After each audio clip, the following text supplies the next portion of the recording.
Bonjour et bienvenue dans Questions Politiques. Merci d'être fidèle au rendez-vous du dimanche de France Inter, du journal Le Monde, de notre partenaire, et de France Info. Notre invité aujourd'hui jusqu'à 13h, il a théorisé il y a quelques années l'ère du peuple et la révolution citoyenne, et il prolonge sa réflexion dans un livre qui vient de paraître. Un livre de combat où il analyse, où il décrit l'émergence de ce qu'il appelle un peuple humain. Il nous expliquera dans un instant sa définition d'un intérêt général à l'échelle de l'humanité, ce que ça implique également pour l'action de son mouvement, celui des Insoumis. Question politique est en direct avec le président du groupe France Insoumise à l'Assemblée nationale et député des Bouches-du-Rhône, Jean-Luc Mélenchon. Quelles sont les grandes lignes et la stratégie de sa campagne pour l'élection présidentielle? Que pense-t-il du climat politique en France, de la désunion de la gauche? Comment s'opposer en même temps à Emmanuel Macron et à Marine Le Pen? Voilà quelques-unes des questions que nous lui poserons. Pour intervenir, l'application France Inter et les réseaux avec le hashtag QuestionPol. France Inter. Question politique. Ali Badou. Bonjour Jean-Luc Mélenchon. Bonjour. Le déconfinement se poursuit. Nous avons aussi de nombreuses questions économiques, sociales, la taxation des multinationales qui vient de s'inviter dans l'actualité. Mais autour de moi, pour vous interroger, Nathalie Saint-Cric de France Télévisions. Bonjour Nathalie. Bonjour Ali, bonjour Jean-Luc Mélenchon, bonjour à tous. Françoise Fressos du journal Le Monde. Bonjour Françoise. Bonjour Ali, bonjour à tous. Et Karine Bécard de France Inter. Bonjour Karine. Salut tout le monde. Karine qui a préparé votre portrait, Monsieur Mélenchon. Nous le découvrirons ensemble tout à l'heure. Aïe, vous n'avez pas encore été piqué, pas encore même été vacciné. Ça vient. On parlera tout à l'heure du contenu de ce livre Député du peuple humain, mais pour commencer, vous êtes député de la nation, Jean-Luc Mélenchon. Oui. En un mot, qu'est-ce que ça peut bien vouloir dire de se revendiquer député du peuple humain? Qu'il y a un intérêt général humain, quelle que soit sa nationalité, et que maintenant c'est prouvé. Avant, non, pendant un siècle et demi, on s'est bien pouillé avec ceux qui disaient « Mais non, qu'est-ce que vous racontez? L'égalité, ça n'existe pas. Il y a des petits, des grands, des gros, des maigres. » Et on en déduisait même qu'il y avait des gens dont la forme du crâne ou la couleur de peau les distinguaient les uns des autres. Maintenant, on sait qu'on est tous logés à la même enseigne quand on respire de l'air pourri, qu'on boit de l'eau qui n'est pas potable, que la forêt disparaît. Donc, nous sommes bien une seule et même espèce qui, quelles que soient nos différences individuelles, est reliée par un intérêt général. Maintenant, comment traite-t-on cet intérêt général? Eh bien, depuis l'endroit où on se trouve et où on peut prendre des décisions. Voilà pourquoi, aujourd'hui, c'est la nation. Je suis à la fois député du peuple français et non pas député de Marseille, parce que des fois, on me dit, vous êtes député de Marseille. Pas du tout. Non, je suis député du de peuple la nation. Français, élu à Marseille. Et j'essaye d'être député du peuple humain, c'est-à-dire chaque fois qu'un problème se pose à mon pays, j'essaye de le régler en me disant qu'est-ce qui serait bon pour tout le monde. Voilà. Je ne dis pas que j'y parviens tout le temps, mais en tout cas, j'essaye. Et voilà les grandes lignes. En tout cas, le déconfinement se poursuit, les indicateurs sont au vert. Est-ce que pour vous, le pire est derrière nous? Avant de parler des conséquences économiques et sociales, est-ce que vous regardez cette séquence que nous avons traversée, qui n'est toujours pas complètement terminée au passé? Non, elle est loin d'être terminée. Bon, je suis comme tout le monde. Je respire mieux. On avait besoin de cette respiration. En plus, il fait beau de temps en temps. On se retrouve à des terrasses de café. Tout le monde, d'ailleurs, a pu vérifier la centralité du bistrot dans la civilisation française, parce que c'est vraiment l'institution de la socialisation. Je dis ça avec des grands mots, enfin, c'est bien agréable. Et sans trahir de secret, vous en venez d'ailleurs du bistrot. Pardon? Sans trahir de secret, vous en venez. Vous y étiez il y a quelques minutes au bistrot en face de la maison de la radio. Fervent. Alors j'y ai bu un café tout à l'heure, la fois d'avant les fraises. Et je ne m'explique pas autrement que par cette espèce de jubilation qu'on ressent sans savoir y mettre des mots, qu'il y a eu 1,5 million de personnes pour me regarder boire un lait de fraise. Et j'ai dit ce sont des plaisirs simples. Eh bien, je crois que nous sommes tous amateurs de plaisirs simples. Pour le reste, je voudrais quand même qu'on ne perde pas de vue la réalité. Elle est cruelle.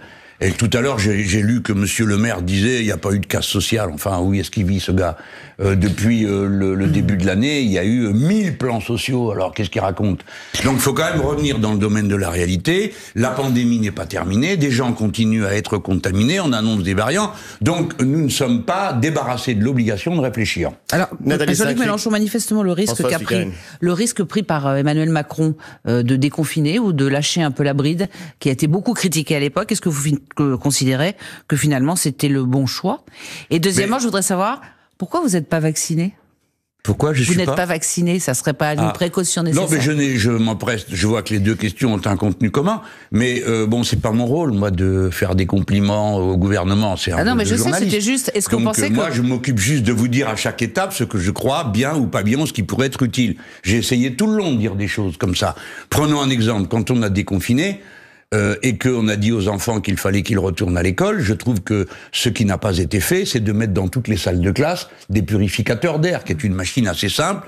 Il y a, je crois, une dizaine d'entreprises en France qui fabriquent ça, et ça aurait été plus intelligent que de dire faut ouvrir la fenêtre. Et vous étiez même venu nous en parler ici même. Alors, et ainsi de suite. Je pourrais comme ça vous dire voilà comment je crois qu'il faudrait déconfiner. De la même manière, Monsieur Macron s'est opposé absolument à la licence libre sur les vaccins, qui est le seul moyen de faire en sorte que tout le monde soit vacciné. Moi, j'ai proposé, je ne vais pas dire je tout le temps, mais ça se trouve comme ça, que dès le mois de mars, j'ai dit, mais il faut qu'on fasse la licence libre. Je ne l'avais pas inventée. C'était des médecins qui disaient ça, en disant une chose qui m'a paru de bon sens. Plus vous vaccinez de monde, moins vous avez plus vous avez de chances qu'on finisse par en sortir, à condition qu'il n'y ait pas de variant. Alors, je pourrais continuer et vous dire, je trouve stupide qu'on n'ait pas interdit séance tenante les élevages intensifs de visons. Il y a des pays qui les ont interdits. Pourquoi? Parce que les élevages intensifs sont une source de zoonose, c'est-à-dire de passage des virus, des animaux aux êtres humains. Et tout le monde sait ça. Il n'y a pas un seul pays qui a pris une disposition contre les élevages intensifs. Conclusion, il y aura de nouvelles vagues. Vous vous souvenez, Madame Saint-Cric, c'est ici que j'avais expliqué qu'il y aurait une deuxième vague. J'en ai pris plein la tête. Hein. Bon, je m'en fiche, ça c'est trouvé que c'est comme ça. Donc je vous dis qu'il y aura maintenant et dorénavant des pandémies à intervalles très réguliers. Voilà. Bon. Et vous-même, alors, faut s'y préparer, quoi. Pourquoi je pas dis vacciner, pas ça pour faire peur, hein. Non, mais vous pourriez vous y préparer vous-même en vous faisant vacciner. Oui, bah, ça s'est trouvé que ça s'est pas fait, mais c'est pas plus que ça. Je suis pour le vaccin, je crois à la science, je sais que ça me sépare de quelques-uns, y compris de mes proches, qui ont un petit recul critique à l'égard de Prométhée et du progrès technique, mais pas moi. Moi, je crois à la science. Donc, je me ferai vacciner, il n'y a aucune intention politique de ma part. Sinon, peut-être que je suis pas aussi méthodique pour m'occuper de moi que je le suis pour m'occuper des autres. Françoise Fressos, puis Karine Bécard. Je voulais vous interroger sur ce que change la pandémie. Vous dites dans votre livre, au fond, le capitalisme a fait son temps, et en même temps, on l'a vu quand même évoluer. On a vu, par exemple, quoi qu'il en coûte en France. On a vu une sorte de planification vaccinale qui a été faite et qui a été menée. On voit aujourd'hui l'idée d'un impôt minimal sur les sociétés multinationales et notamment sur les sociétés numériques. Donc, est-ce que vous pensez pas que le capitalisme est capable d'évoluer, de se transformer au regard de la crise climatique? Alors, je vais distinguer deux aspects à votre question qui, je crois, touchent à quelque chose de fondamental. Il est clair que nous voyons, je commence par dire ça, à la fin d'un cycle. Les décisions de monsieur Joe Biden, le président des États-Unis d'Amérique, donnent un point d'appui à des gens comme moi considérable, dont on ne pouvait même pas rêver il y a encore 2 ou 3 ans. Quand il décide d'un impôt mondial, quand il décide de distribuer de l'argent, c'est quasiment l'argent hélicoptère, il envoie un chèque de $1 400 à chaque Américain, il pose des conditions incroyables à toutes les entreprises pour avoir droit à une aide, et puis les types disent « Ah bah c'est normal, c'est eux qui payent, donc c'est eux qui décident ». Et donc tout ça, ce sont des choses que, le moment venu, et si j'en ai la responsabilité, je transposerai en France. Monsieur Biden signe la fin d'une époque. Le pays dominant du capitalisme est en train de tourner la page du néolibéralisme. Et ça, vous le saluez? Ah ben bien sûr. Bah, c'est extraordinaire. Attendez, on vient de passer marxiste applaudisse le président du pays symbole du capitalisme. Qu'un marxiste applaudisse le président de la principale puissance capitaliste de la planète, avouez que ça peut surprendre. Non, ça surprend que ceux qui ne comprennent pas le marxisme. Parce que si vous regardez bien ce que dit Karl Marx lui-même, il dit que le capitalisme est une grande force de développement. Et Lionel Jospin avait eu une très belle formule, il avait dit oui, c'est une très grande force, mais c'est une force qui ne sait pas où elle va. Eh bien, je vais vous dire, elle ne sait toujours pas où elle va. Alors là, pour l'instant, il répare la casse. Mais le système est condamné pour une raison qui n'a rien à voir avec la morale, qui moi me préoccupe, mais je comprends que ça ne préoccupe pas tout le monde. Que le système de l'exploitation de l'homme par l'homme paraît satisfaisant à certains qui pensent qu'après tout, les loups mangent les brebis et pourquoi pas l'homme exploitant l'homme. C'est pas ça le sujet. Le sujet, c'est que le capitalisme, Madame Fressos, pour répondre bien à votre question, est incapable d'assumer la crise qui arrive. Pourquoi? Parce que c'est une crise qui vous oblige à raisonner à partir de l'intérêt général. Quand l'axe de la Terre, quand le tapis roulant du Gulf Stream ralentit, quand l'eau de mer monte, vous ne pouvez pas dire, bah écoutez, on s'en fout pendant ce temps-là, chacun fait ce qu'il veut et produit autant qu'il veut et ce qu'il veut. Si on compte, pardon Madame Fressoz, mais si on continue à balancer du plastique comme avant dans la Méditerranée sous couleur de relance et de croissance, si on continue comme avant à dire à Monsieur Mélenchon, ne cassez pas les pieds avec le glyphosate, parce que c'est pas vous qui allez arracher l'herbe, etc. Ben, ça, c'est ce que nous disent. Et c'est le moteur du capitalisme, c'est ça. C'est pas la libre entreprise. Si c'était que cette liberté-là, on n'en discuterait pas. C'est l'irresponsabilité sociale et écologique qui fait que le capitalisme est un système qui, à mon avis, est historiquement condamné. Il y a eu d'autres formes. Alors, avec moi, à quoi ils auront droit ? À la planification écologique. Le compromis que je ferai avec eux, c'est que je leur propose la visibilité. Il y a quand même l'idée du compromis. Françoise Fressoz. Mais moi, attendez, je le dis clairement, si vous voulez la confiscation de toute la propriété, vous votez pour Lutte ouvrière ou pour le NPA. Moi, j'ai jamais proposé ça. Je propose une économie mixte, une société de l'entraide qui mette à son sommet de la hiérarchie des normes la coopération, l'intérêt général, et la société à laquelle je rêve est la société de l'entraide. Voilà, en quelques mots, le projet politique que je défends, mais j'admets qu'il y en ait d'autres qui puissent le voir d'une manière plus radicale. Moi, je fais le pari qu'il y a moyen de moyenner et de faire un compromis, évidemment, où il faut un bon rapport de force, et le rapport de force, c'est moi. Mais ce capitalisme, il est capable d'être raisonné de temps en temps, puisque vous appelez ça la preuve, hier, avec cet accord qui a été passé au G7, la possibilité de taxer d'au moins 15% les grandes multinationales. Est-ce que vous, je sais pas comment dire, est-ce que vous saluez Jean-Luc Mélenchon ? Je ne sais pas pourquoi vous avez absolument besoin qu'on se réjouisse. Est-ce que c'est un premier coup porté au paradis fiscal ? On va voir quand ils vont le faire et comment.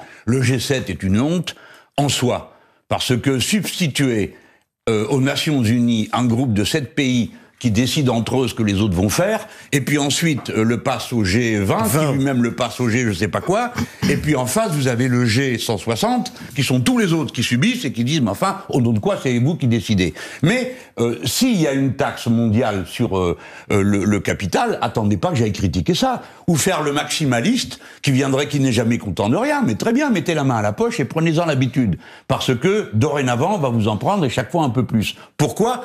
Parce que la civilisation humaine va devoir bifurquer. Ce n'est pas un choix, c'est une obligation. Elle va devoir bifurquer. Pour ça, donc, il va falloir financer de gigantesques transformations. Bon. Et donc, toute la décision publique dépend de... Hier, j'étais dans une usine dans la vallée de la Romanche. Les gars, ils font du silicium. Le silicium, peu de gens connaissent ce nom, c'est le matériau de base de l'ère moderne.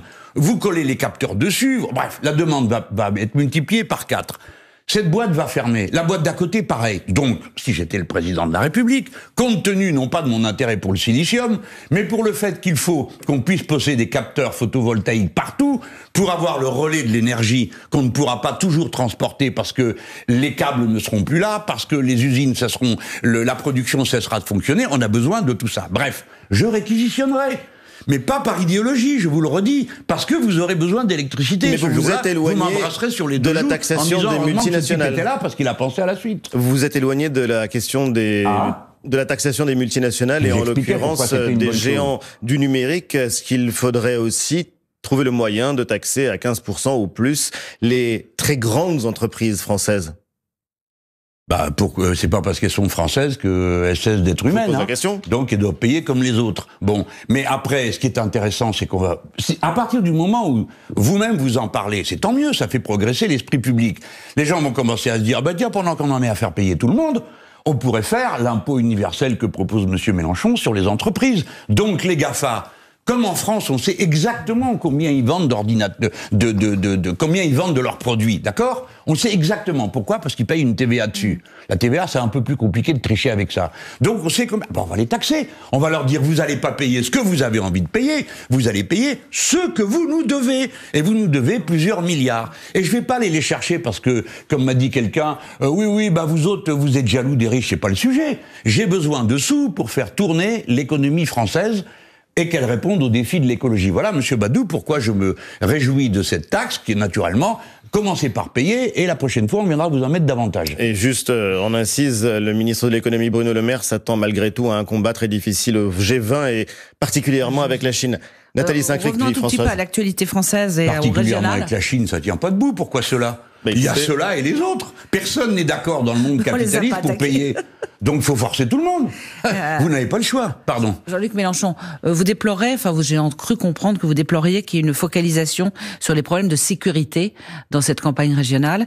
Quand on voit quand même le nombre de féminicides ou le nombre d'adolescents qui sont tués ou agressés, est-ce que vous ne sous-estimez pas les problèmes de sécurité et que cette sous-estimation risque de profiter au Rassemblement national ?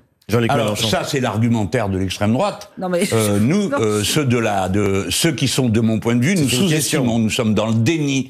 À un moment donné, on m'a cassé les pieds avec islamo-gauchistes. On expliquait que la République était en danger parce que partout guettaient des islamo-gauchistes qui allaient se jeter avec la complicité de Mélenchon. C'est tous les jours. Pardon, madame, j'essaie de vous répondre. Fantasme.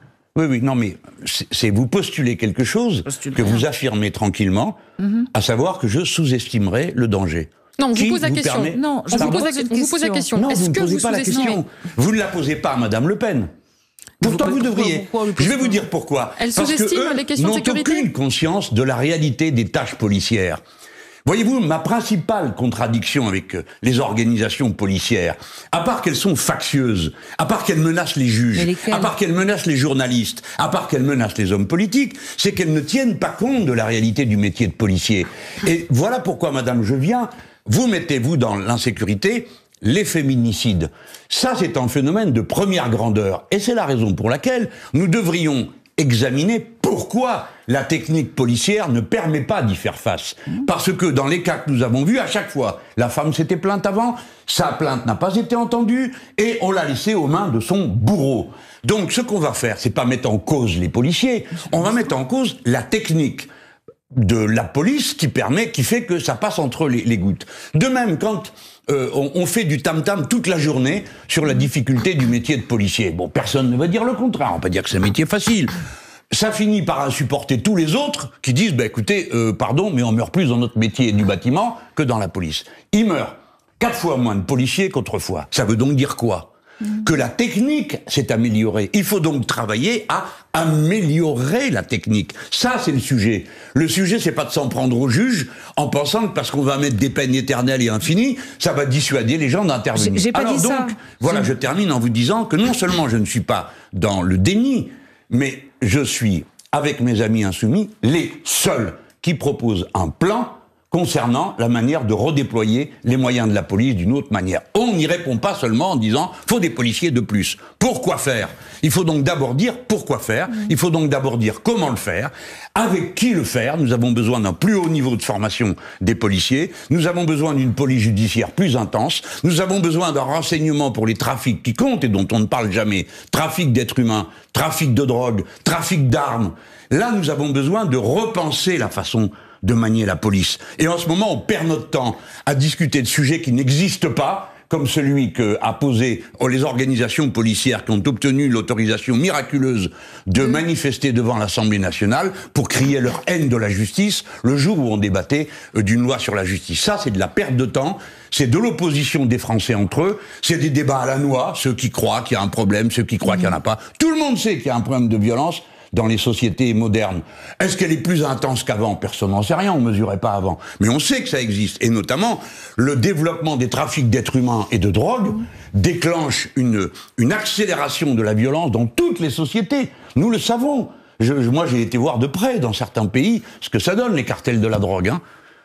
Chez nous, ça va commencer aussi de la même manière. Vous mettez souvent en cause les organisations policières, vous dénoncez les violences policières. Est-ce que vous diriez aujourd'hui que la police française n'est pas républicaine ? Ça serait sans doute excessif, parce que ce n'est pas vrai.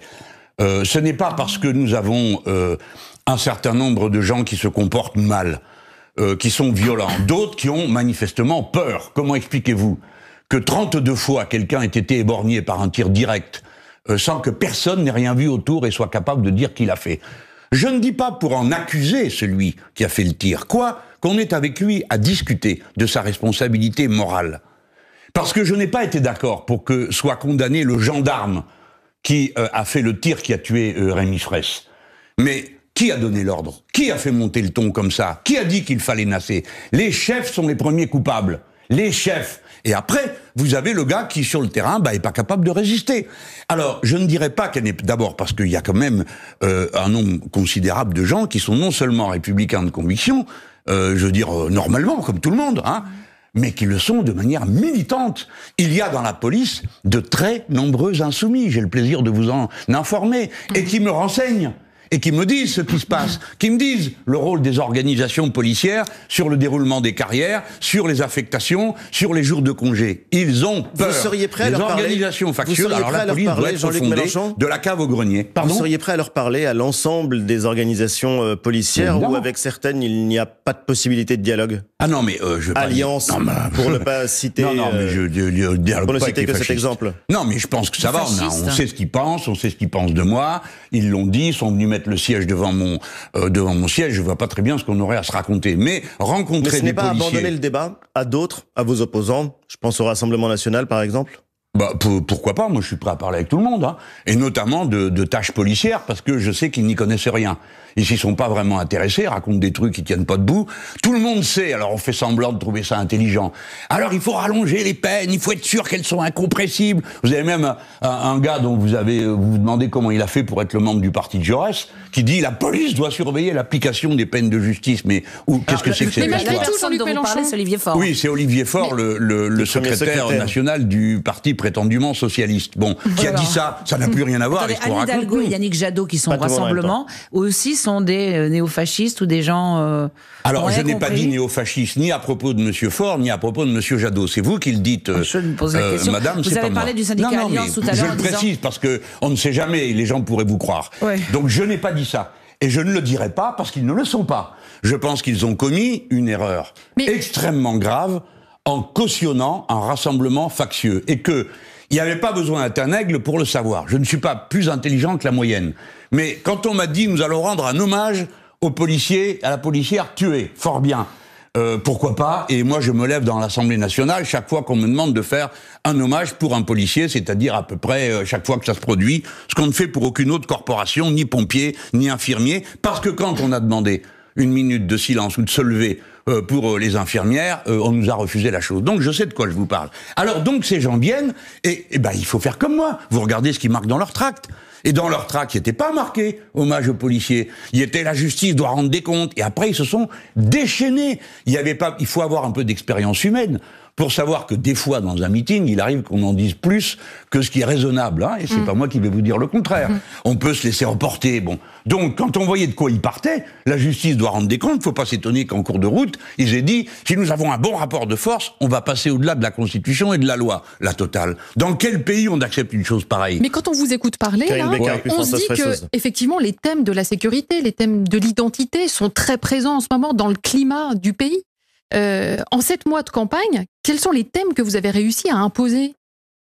Ah, eh ben, écoutez, je pourrais... Pour gagner, il faut réussir à imposer ces thèmes. Oui, non, mais ça, madame, chacun fait comme il veut pour gagner. Et moi, je ferai pas comme ça. D'accord? Je ne surferai pas sur les délires sur l'identité qui n'ont aucun sens, zéro. N'importe qui a fait 5 minutes d'études en classe de terminale sait que ça n'a pas de sens. Mais allons-y, parlons-en, puisque 2 chaînes qui sont devenues, elles, maintenant, des espèces de déversoirs de la boue d'extrême droite, ils passent leur journée entière, accompagnés de toutes sortes d'illuminés qui viennent là du matin au soir, dont personne n'interroge la compétence pour parler de sociologie, d'anthropologie, etc. Mais ils ont un avis sur tout, ces gens-là, et toujours le même avis, ethniciste, confessionnel et compagnie. Alors, pardon, je veux juste faire une parenthèse pour me moquer de tous ceux qui sont venus me saouler avec la laïcité toute l'année là avec cette loi sur le séparatisme, hein. Et alors qu'est-ce qu'ils font une fois qu'ils ont fini leur petit show d'extrême droite, qu'ils ont fini d'insulter les musulmans pendant des heures à l'Assemblée nationale, au détour d'un projet de loi de finances, ils votent un arrangement avec les religions qui passe. Si vous donnez des sous à une religion, jusqu'à présent, eh ben c'était 60% qui étaient retirés de vos impôts, ce qui est déjà un problème, mais maintenant c'est 70%. Alors, je salue l'Église catholique, je ne sais pas si c'est elle qui a passé pour faire la quête, mais elle va gagner 67 millions dans cette histoire. Et alors, où sont passés tous ceux qui me faisaient des leçons de laïcité? Où ils sont à cette heure? C'est pour vous dire, madame, que les thèmes qu'ils inventent n'ont aucune consistance dans leur propre esprit.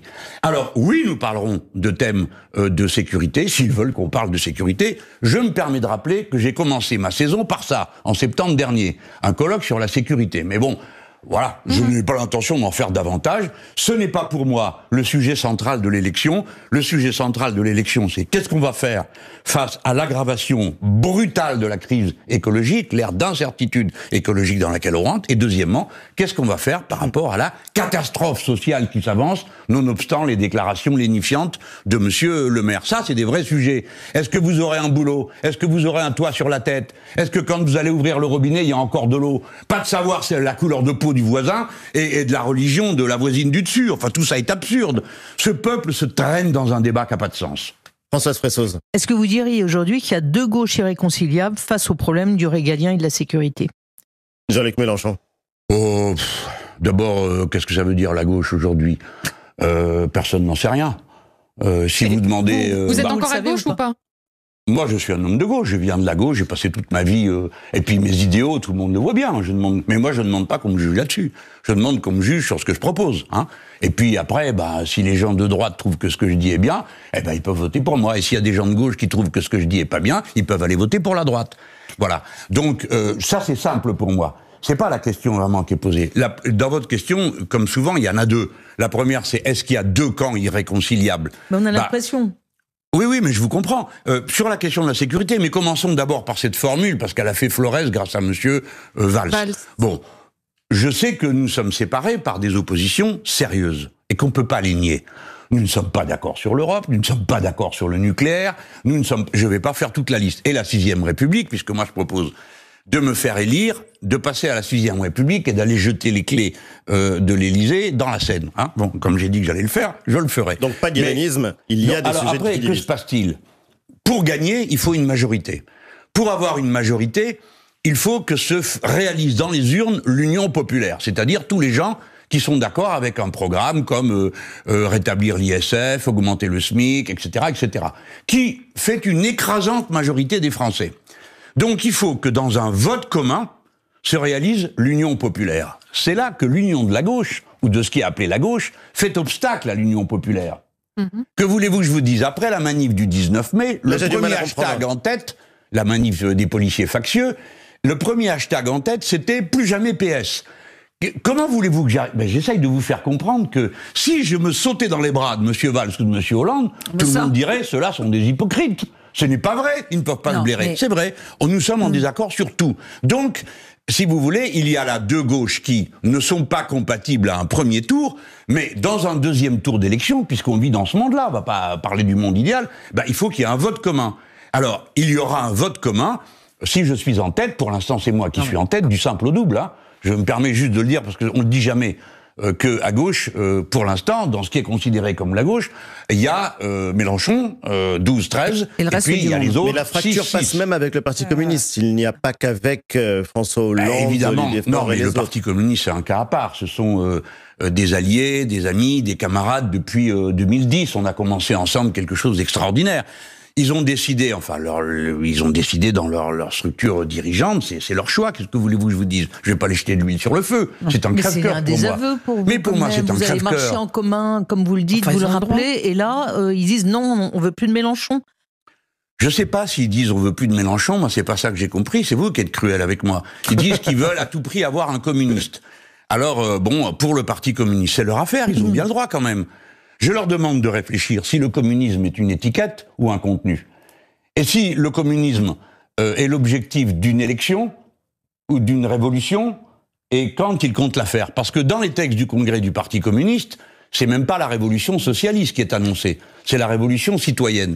La révolution citoyenne, c'est un thème que nous avons mis en commun en 2016 et en 2012. Donc je pense que nous nous retrouvons sur l'essentiel. Mais encore une fois, vous ne me ferez rien dire contre les communistes. Je me suis engueulé avec eux tant et plus. Mais ce sont mes camarades, c'est avec eux que j'ai construit tout ça. Ça leur appartient en tant qu'à moi, puis vous savez, je finirai. Pas eux, nos idées. On ne veut pas vous faire dire du mal. Simplement, probablement, ce que Françoise voulait dire, je n'ai pas besoin de la traduire, c'est on a l'impression qu'en ce moment, vous en prenez presque plus à des gens qui ont toujours été à peu près vos alliés à gauche. Vous tapez beaucoup sur les Verts en disant, je vous cite, que finalement ils ont un avenir dès qu'on les a pas vus à l'œuvre. Peut-être vous faites allusion au maire, à ce qui s'est passé à Strasbourg, Bordeaux ou Poitiers et les polémiques qui sont nées de là. Vous tapez également sur les socialistes. On a l'impression quand même que c'est votre première cible et ça peut sembler étonnant si vous considérez qu'il faut se rassembler au deuxième tour.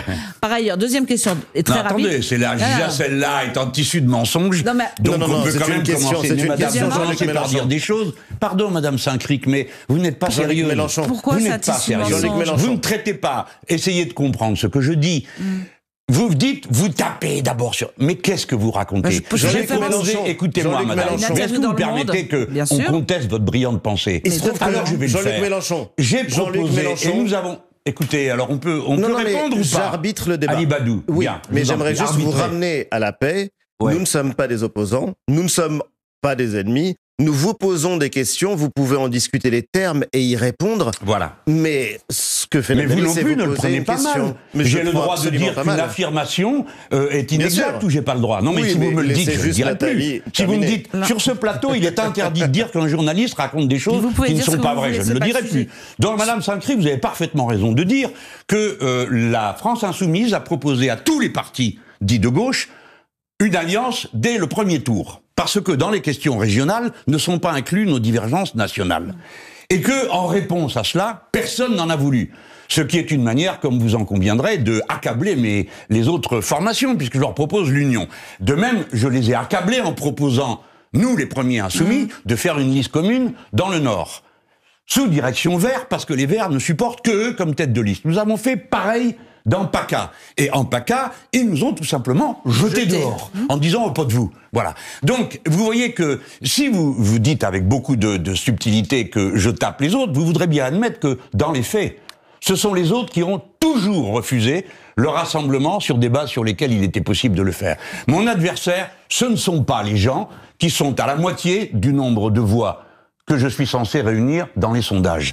Mon adversaire, c'est la droite. Et l'extrême droite, parce que, je vais vous dire, le macronisme et l'extrême droite, qui sont deux variantes d'une même obsession, identitaire et financière. Et ça, c'est grave, parce que le pays est en train de rouler à l'abîme. Mon problème, ce n'est pas Olivier Faure, ce n'est pas M. Jadot, c'est ce qu'est en train de faire M. Macron, quand il a commencé à dire que Pétain était un grand stratège, que Maurras était un brillant intellectuel, alors que ce sont deux antisémites traites à la patrie. C'est Madame Le Pen que, par un concours de circonstances, l'ensemble de la sphère médiatique a dédiabolisé, pendant qu'on me diabolisait moi à mort, et qui maintenant est aux portes du pouvoir. Et qu'est-ce qu'on fait à ce moment-là ? On vient encore trier dans mes cheveux pour savoir s'il n'y a pas ici ou là une raison d'être en désaccord avec les autres. Parce que pour le coup, vous parlez d'une même obsession, celle du macronisme et du Rassemblement national. Et lorsque vous parlez de Marine Le Pen aux portes du pouvoir, c'est comme ça que vous percevez la situation politique. Mais c'est ce que tout le monde voit.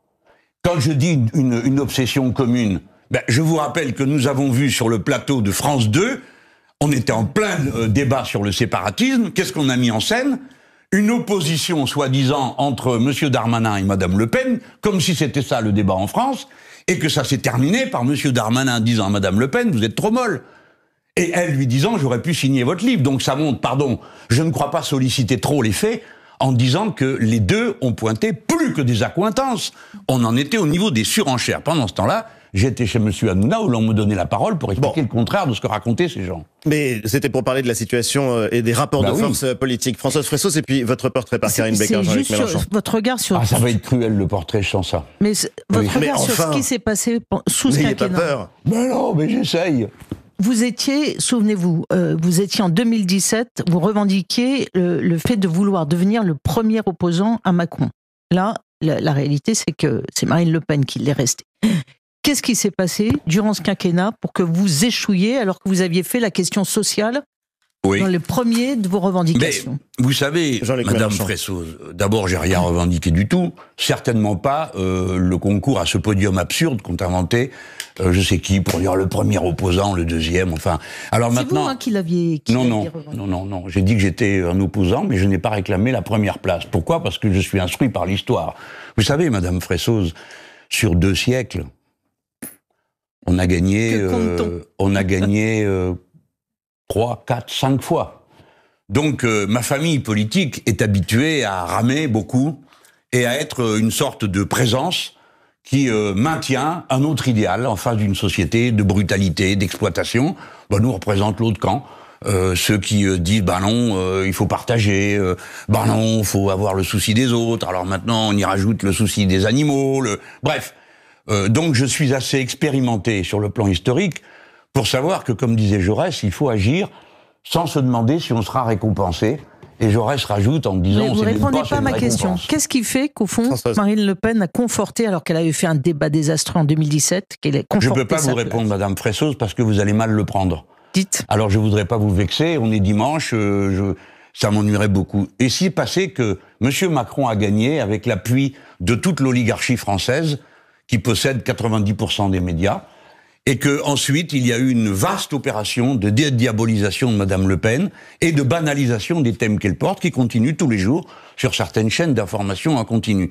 Quand du matin au soir, si au lieu de parler, ce qui a son importance, de tel ou tel fait divers, on mettait par exemple en avant les 170 employés du bâtiment qui meurent, en se disant « mais comment se fait-il que le travail tue ?»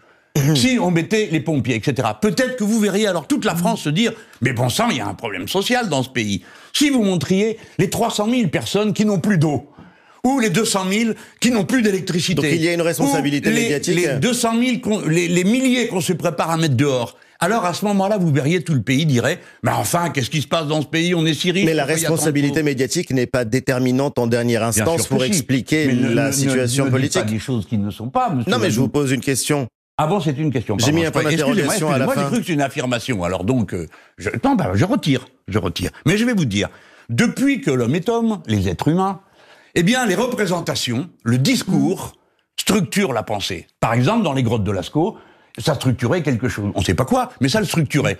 Et donc, depuis toujours, par exemple, pendant des siècles, le prêche du dimanche structurait la pensée des gens qui étaient là, qui avaient la foi et qui écoutaient les consignes politiques. Donc, aujourd'hui, on regarde la télé. Ouais, et du matin au soir, et d'évider un discours et de moins en moins. On est souvent sur les réseaux. Avec les réseaux sociaux, vous savez très bien. Il n'y a rien au-dessus de la flexibilité, et que le vrai problème de tous les jours, c'est l'islamo-gauchisme. Non. Alors après, étonnez-vous qu'il y a des gens qui finissent par le croire. Mais attendez, les réseaux sociaux sont quelquefois, et d'ailleurs vous les utilisez largement, oui. Vous savez très bien qu'il n'y a plus la messe du 20h, et que quand les journalistes disent quelque chose, les gens obéissent. Ça n'a jamais été le cas. Non, ça n'a pas été le cas, mais pas grâce à vous. C'est grâce au travail militant qui a été fait. Mais quand vous dites les gens, mais jamais les gens n'ont écouté et mis aux ordres, c'est pas comme ça que ça se passe. La domination ne se crée pas de cette manière-là. Il y a que vous pour croire ça. On n'est pas dans une rédaction où on donne des ordres. On est dans une société où vous avez de la pub partout qui vous donne des conseils pour être beau, pour être intelligent, pour être ceci, pour être cela. Vous avez des médias qui vous disent « Ah, le grand problème aujourd'hui, comme vous l'avez dit tout à l'heure, sauf si vous êtes dans le déni, le vrai problème, c'est la sécurité. » Mais j'ai jamais dit ça. Oubliez, madame, monsieur, que vous n'avez plus de sous pour payer votre appartement. Oubliez que vous n'avez plus de boulot. Oubliez que votre pays est en train de dévaler la pente. Vous décrivez la fabrication de l'idéologie dominante, mais on peut aussi penser qu'un citoyen n'est pas passif et forcément passif devant son écran. Absolument. Et qu'on a une capacité critique. Et c'est ce qui fait que l'on peut, par exemple, échanger et qu'on peut aussi, du coup, se faire une idée. Badou. Et puis en plus, je vais vous dire lorsque nous allons voter. Monsieur Badou, je m'incline. Moi, je suis pas un démocrate les jours de fête ou les jours où je gagne, hein, parce que comme on perd le plus souvent, le plus difficile en démocratie, c'est d'accepter de perdre. Hein. Alors pour ça, c'est nous les records. Hein. Bon, donc, je m'incline. Si les Français veulent maltraiter les musulmans du pays, montrer du doigt les pauvres, dire des chômeurs qui sont responsables de leur chômage, eh ben ils ont qu'à voter pour Monsieur Macron et Madame Le Pen. Mais s'ils se disent, bon sang, il y a peut-être moyen de faire autrement, alors ils votent pour moi. Le président du groupe France Insoumise à l'Assemblée nationale et député des Bouches-du-Rhône, Jean-Luc Mélenchon, est l'invité de Questions politiques jusqu'à 13h. France Inter, Ali Badou. Questions politiques. Vous allez pouvoir souffler, Jean-Luc Mélenchon. Karine Bécard a préparé votre mon souffle. Portrait. Je vais recevoir une purgiclée de venin. Mais non, tout va bien se passer. J'essaye de vous pressionner avant le passage à l'acte. Alors, ce n'est pas si facile de condenser 44 ans d'un parcours politique, vous en conviendrez. Ah non, je ne vous permets pas. 50. J'ai commencé à 15 ans. Alors, moi, j'avais 70, donc ne réduisez pas mes mérites, je vous prie. Je suis le casque bleu de cette émission. respectez les règles. Karine fait son portrait. En plus, c'est nul en calcul mental. 15 plus 50, ça fait pas 70. Et vous pourrez y répondre, vous aurez toute liberté d'y répondre. Non, je réponds pas, c'est trop bien. Alors, j'avais noté 44 ans parce que pour moi, tout avait commencé pour vous, Jean-Luc Mélenchon, à seulement 26 ans quand vous vous décidez d'adhérer au PS. C'était en 1977. Mais j'ai été trotskiste avant, j'ai été enfant de cœur, j'ai milité à l'âge de 15 ans. Redoutable endurance, de toute façon, pour celui dont on a souvent oublié qu'il avait été sénateur. Vous l'êtes resté pendant presque 20 ans, pourtant, ministre aussi. Certes, beaucoup moins longtemps, ministre à l'enseignement professionnel, nommé par Lionel Jospin, l'ancien copain, le trotskiste lambertiste, exactement comme vous. Alors fallait-il, à 66 ans, que vous vous lanciez dans un mandat de député au printemps 2017 ? Après votre deuxième campagne présidentielle, vous étiez assez tenté de rester au-dessus de la mêlée, et puis vos troupes vous ont un peu poussé et vous vous êtes laissé tenter. C'est un moment très important pour moi, parce que une élection comme celle-là, on y met beaucoup de choses. Et quand que Marseille ait dit oui, et avec autant de force, c'est un événement pour moi dans ma vie politique, et dans ma vie affective, et l'homme que je suis. Quoi. Voilà. Ici, je suis chez moi quand même. Hein. Ça y est, vous êtes chez vous ? Ah ben, me voilà Marseillais, hein, non ? Élu à Marseille, précisément là où le jeune pied noir que vous étiez a débarqué quand vous avez quitté le Maroc, où vous avez passé vos 11 premières années. Bref, important Marseille, mais il était surtout important pour vous, l'insoumis Mélenchon, de vous afficher comme le premier opposant à Emmanuel Macron. Et c'est ce qui s'est médiatiquement passé dès votre arrivée à l'Assemblée, dès les premiers textes qui ont été votés. Face au jeune président libéral, vous êtes apparu comme l'inépuisable défenseur social. Le 23 septembre prochain, il faut que le peuple déferle à Paris contre le coup d'État social, contre le coup d'État antidémocratique qui s'organise contre lui. Sauf que cela n'a pas du tout marché. La déferlante, la fête à Macron, les appels à manifester. Vous n'êtes jamais parvenu, Jean-Luc Mélenchon, à massivement mobiliser. Vous y avez mis beaucoup d'énergie, mais les Français ne vous ont pas suivi. Voilà comment vous avez perdu au milieu du quinquennat votre statut d'opposant dominant, ce qui ne vous empêche pas de rester un tribun flamboyant. Mâchoire serrée, vous êtes un des rares encore capables d'enflammer l'Assemblée, mais jamais le bruit et la fureur de vos 17 députés n'ont permis de faire reculer vraiment ce gouvernement. Alors qu'allez-vous faire maintenant, Jean-Luc Mélenchon ? Vous vous êtes lancé à bientôt 70 ans dans une troisième campagne présidentielle, en tacticien, ce qui est très mitterrandien. Vous placez le président Macron définitivement à droite de l'échiquier politique. Il n'empêche que vous le vouliez ou non, les Français majoritairement le perçoivent toujours comme un progressiste. Réaction, Jean-Luc Mélenchon ? C'est toujours sympa d'écouter un portrait. Sur quoi me suis-je trompé ? Sur pas mal de choses, comme tout être humain. Mais oui. Notamment dans ma relation à Marseille, je savais pas bien, par rapport à Marseille, ce que je pourrais faire. Finalement, j'ai fait le plus raisonnable, j'ai fait le président de groupe, et je me suis pas mêlé de la vie politique locale, ou très peu, parce que ils vivent sans moi, ils n'ont pas besoin de moi. Et j'ai presque l'impression qu'ils me l'ont dit. Donc, je suis le dernier arrivé, je me tiens tranquille. Pour le reste, à l'Assemblée, je fais mon boulot d'opposant et de président de groupe. Ça a été pour moi un moment de bonheur que vous n'imaginez pas, parce que ma vie politique est longue, et j'ai dû attendre longtemps d'être récompensé par la possibilité d'agir en meute à 17. Bon, ce sont des gens flamboyants, et je suis certain que dorénavant, la force politique que nous avons enfantée est pérenne, avec des femmes et des hommes d'une puissance formidable. Quant à moi, j'ai affronté un adversaire. Il ne faut pas regarder que mes talents. Il faut aussi regarder ceux de l'adversaire. Il a été plus fort que moi. Par exemple, quand il fait son coup d'État social, il renverse tout le code du travail, il ne se passe rien. Il n'y a que moi pour, avec le groupe des Insoumis, protester, appeler à une marche. On a même fait une marche. Et alors, assez habilement, tout un système s'est mis en place pour dire « Ah, Mélenchon, non seulement il veut être le chef de la gauche, mais en plus des syndicats. » Et il y a eu des dirigeants syndicalistes assez ballots pour tomber dans le piège. Et dire « Oui, c'est nous qui nous en occupons. » Ils s'en sont d'ailleurs occupés avec le brio qu'on a pu voir, c'est-à-dire que tout est passé. Alors en effet, c'est un échec. J'en ai tiré une leçon.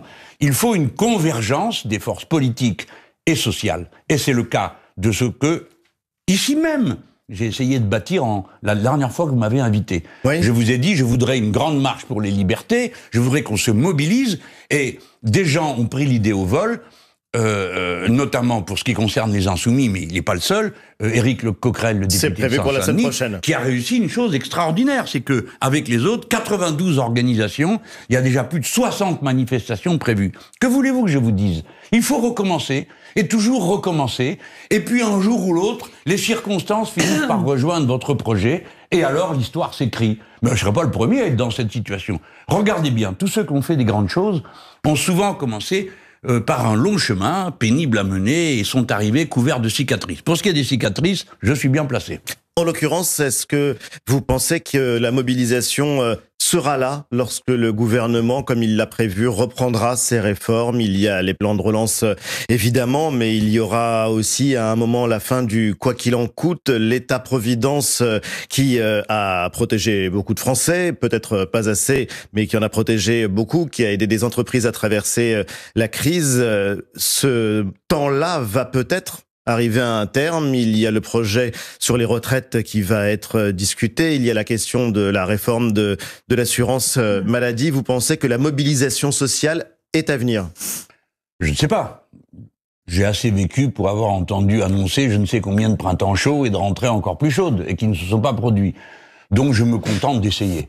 Et puis après, advienne que pourra. Si ils en veulent, ça se fera. S'ils en veulent pas, ça se fera pas. Ce qui est certain, c'est que, vous inquiétez pas, on va arriver un jour ou l'autre à parler d'autre chose que de musulmans et de sécurité, et on finira par parler de la politique de M. Macron. Et on dira qu'il a signé un papier qui est son programme pour la fin de son mandat et le suivant. Il a signé un papier. Il a écrit à la Commission européenne, oui, nous allons revenir aux 3% de déficit, oui, nous n'aurons pas plus de... Vous avez vu le papier ? Etc. Il a signé le papier.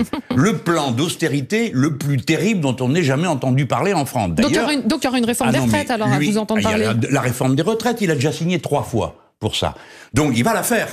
Peut-être pas juste là, mais je dis, je vais peut-être essayer le coup d'après, comme ça fera bien, et j'aurai un argument. Bon, alors, les gens choisiront en connaissance de cause. Et d'ailleurs, lui, il est moins béat que beaucoup de ses commentateurs, hein, parce qu'il a dit dans le Lot, là, il est allé, vous savez, à peu près à 50 km de l'endroit où j'étais la semaine d'avant, et il a dit j'aurai des décisions difficiles, peut-être que je pourrais pas me représenter, etc. Par pitié, représentez-vous, parce que lui, on aura de quoi dire. Si on nous en ramène encore un autre... Par pitié, représentez-vous? Mais écoutez, moi j'espère qu'il se présente, parce que celui-là, il aura un bilan, pourra dire voilà ce que vous êtes capable de faire, et puis voilà ce que vous avez prévu de faire. Tandis que sinon, on nous en sort un autre du chapeau, un autre petit Macron, qui est là, tous les autres sont allés lui souffler dans les voiles pour parler des voiles. Et puis, tout d'un coup, ça vous fait un type, on ne sait pas qui c'est, pouf, qui se fait élire président. Il reste très peu de temps, Françoise Fressoz. Vous pensez à qui, là? Je ne le sais pas, mais c'est le système qui l'invente. La dernière fois, Macron, il est arrivé au dernier moment. Là, ils vont peut-être en trouver un autre. Mais à chaque fois, ils en trouvent un. Dans tous les pays du monde, parce que voyez-vous, la différence avec d'autres, c'est que je voyage et je regarde. Dans tous les pays du monde, on a élu des petits Macron. Il s'appelait Macri. En Argentine, c'était un comédien en Uruguay, c'était en Ukraine un type qui jouait dans une série de télévision. Dans tous les pays du monde, ils ont inventé un type comme ça, qui sortait de rien et qui était porté par un système oligarchique. Eh bien, nous aurons... ils sont capables de refaire... On ne va pas revenir sur le mot système. En ce moment, il y a plein de gens qui disent « Mélenchon pense comme moi ». Bah oui, bien sûr, on les a vus à l'œuvre. De même que vous verrez, je termine là-dessus, vous verrez que dans la dernière semaine de la campagne présidentielle, nous aurons un grave incident.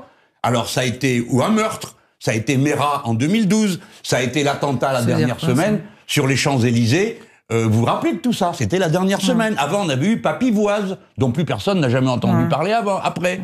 Donc, tout ça, c'est écrit d'avance. Et nous aurons ce sont le petit personnage sorti du chapeau, nous aurons l'événement gravissime qui va une fois de plus permettre de montrer du doigt les musulmans et d'inventer une guerre civile. Voilà. C'est bateau, tout ça. Il reste très peu de temps. Juste une question, parce qu'il y a le débat sur le Front républicain est-il mort? C'est-à-dire qu'on entend depuis 15 jours des gens qui disent finalement, ça n'a pas de sens. Je voulais savoir, si vous considériez effectivement qu'il était mort, c'est-à-dire qu'il n'y a plus de barrage au Rassemblement national.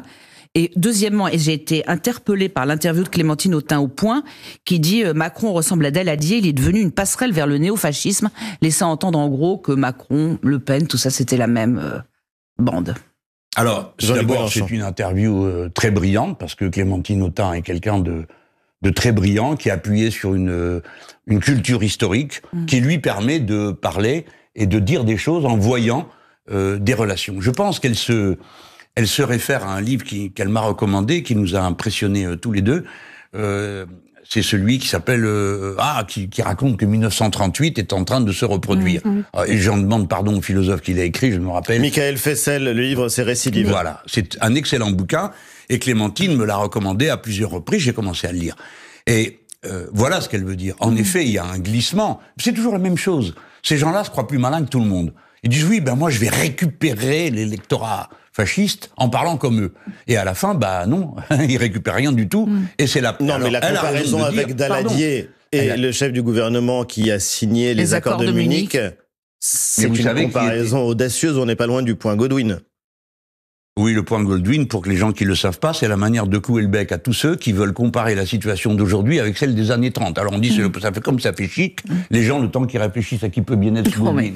Et qu'est-ce qu'il veut? Godwyn était un avocat et il dit, on tue la conversation quand on compare quelqu'un à Hitler. On a le droit de faire une comparaison sans avoir à subir les foudres de la cléricature. Non, mais la question, c'était quand même le Front républicain. Non, mais attendez, il m'évoque Daladier. Daladier était un homme qui avait une posture dans la société française, qui passait pour un miraculé de la politique, un petit génie. Il a fini comme un collabo, et il a été fusillé ou je sais pas quoi, mais en tout cas, il le méritait. On lui a piqué sa flotte, d'ailleurs. Non, il n'a pas été fusillé. Bon, on va pas y passer non plus. Non, mais c'est vous qui m'avez interrogé. Non, mais la question, c'était la question du Front républicain. Est-ce que c'est Macron, Le Pen, même combat, on n'en veut pas, le Front républicain? D'abord, acceptez de vous faire à l'idée que nous sommes plus subtils que les caricatures que vous faites. Je ne fais pas ça, c'est parce qu'on n'a pas beaucoup de temps pour reposer la question. Nous ne disons pas que c'est la même chose. Et Clémentine Autain ne dit pas ça. Elle dit qu'il fonctionne comme une passerelle. J'aurais aimé vous entendre dire quelque chose à propos de cette interview dans l'Express, où un président de la République française, qui est une république rescapée de la collaboration et de la défaite des nazis, a osé dire que Philippe Pétain était un grand stratège et Maurras un grand intellectuel. Ce sont deux traîtres à la patrie. Et oui, mais c'est le président de la République qui l'a fait. Il y a des choses qu'on ne dit pas quand on est français. On ne le dit pas quand on est président de la République que Pétain était un grand stratège. Non, c'est un traître. Sur le Front républicain. Sur le Front républicain, c'est quoi le rapport avec Pétain? Mais alors, écoutez, vous m'avez interrogé sur le sens des propos de Clémentine Autain. Je vous dis qu'elle a décrit un processus et qu'elle a raison de le faire. Parce que c'est ça que nous avons sous les yeux. Si vous avez suivi, je suis sûr que vous l'avez fait, le débat à l'Assemblée nationale sur le séparatisme, vous avez entendu pendant 10 jours agonir d'injures les musulmans sans que aucune de ces grandes personnes n'ait dit maintenant ça suffit, on arrête. Au contraire, sur votre plateau et à votre invitation, quelqu'un est venu dire à Madame Le Pen, vous êtes trop molle. Ouais. Alors, en 2002, on va terminer quand même avec. On ne parle jamais de Macron ici. On ne parle jamais de Macron. Vous avez parlé de lui quasiment. On en a parlé, je ne me rends pas compte. Si, le temps passe tellement vite. En 2002, en tout cas, d'ailleurs, l'émission se termine dans 1 minute. 1 minute. Eh oui, le temps passe vite, Jean-Luc Mélenchon, en votre compagnie. Donc, je peux... très rapidement, 2002, et du coup, une réponse rapide de Jean-Luc Mélenchon. En 2002, face à Lionel Jospin père, et vous aviez clairement appelé au Front républicain à voter pour Jacques Chirac. Vous ferez la même chose ou pas? Est-ce que, en cas de... Non. Donc le Front républicain n'existe plus. Non, mais je préfère le dire, vous avez raison de me poser la question. Je ferai comme la dernière fois. La dernière fois, j'ai dit, il ne faut pas voter pour l'extrême droite. Alors, les gens me disent, c'est compliqué, 2 candidats, faut pas voter pour l'un, il faut quand même réfléchir. Alors, voilà, je n'irai pas plus loin. Attendez, j'ai fait autre chose, parce qu'à chaque fois on me dit, vous n'avez pas voulu trancher. C'est pas vrai. Nous avons ouvert un site et on a dit à nos amis, votez. Abstention, Macron, l'un ou l'autre. Alors il y en a qui ont été votés Mélenchon au 2e tour. Pourquoi j'ai fait ça? Parce que aucune consigne n'aurait été suivie. Je veux bien mourir pour vous, mais pas tant que ça. Donc je dirai, la prochaine fois, si c'est le cas, et ce ne sera pas le cas parce que c'est moi qui y serai, et comme ça la question sera réglée. Mais l'émission se termine. Eh bien voilà, si la question se pose là pour les régionales, nous dirons aux gens, méritez les votes du 2e tour. Et nous dirons à nos amis, à votre avis, que comptez-vous faire? Mais ne me demandez pas d'aller appeler à voter pour des gens qui ensuite vont nous arracher les cheveux et la peau. Non, je ne le ferai pas. Et nous sommes libres. Mais oui, tous. Moi, j'ai été voté. Vous ne saurez jamais quoi. Merci infiniment. J'ai été voté, j'ai mis un bulletin de vote. Devinez. L'émission se termine. Député du Peuple Humain est publié chez Robert Laffont. Merci d'avoir été notre invité. Merci à toutes les trois. Merci de m'avoir invité, alors que c'est craignos, de nous avoir suivis. Ça n'a rien de craignos. C'était au contraire un bonheur de vous entendre. Merci, monsieur Vadou. Je voulais que ça soit dit avant que je m'en aille. C'est dimanche. Il fait beau, Jean-Luc Mélenchon. Et les terrasses sont ouvertes. Oui, et le lait fraise a gagné dans une compétition avec la bière. À dimanche prochain.